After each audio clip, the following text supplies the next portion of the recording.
খুব ভালো লাগলো আজকে। আমাকে শরীর ভালো আছে। আপনার শরীর ভালো আছে? চলছি, টেনে টেনে চলতে আমি হবে। বুঝতে পারছি। কঠিন অবস্থা। আম্মা সালাম জানিয়েছেন। ও আমার অসংখ্য অসংখ্য ধন্যবাদ। অনেক আসসালাম আলাইকুম।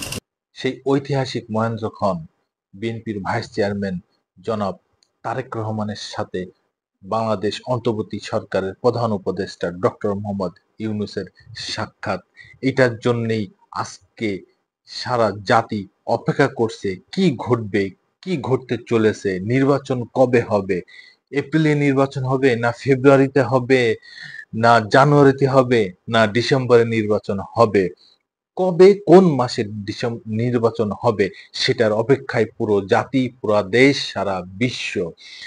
আস্তে আস্তে এগিয়ে যাচ্ছেন তারেক রহমান এবং ডক্টর মোহাম্মদ ইউনূসের আসন ছেড়ে তারেক রহমানকে স্বাগত জানাতে তিনি উঠে চলে এসেছেন। এই মহেন্দ্রক্ষণ দেখার জন্যই আজকে সারা বাংলাদেশ অপেক্ষায় আছে এবং তারেক রহমান দেশনেত্রী বেগম খালেদা জিয়ার সালাম পৌঁছে দেন ডক্টর মোহাম্মদ ইউনূসের কাছে। ইউনূস তাকে স্বাগত জানিয়েছেন এবং বেগম খালেদা জিয়াকেও সালাম জানিয়েছেন।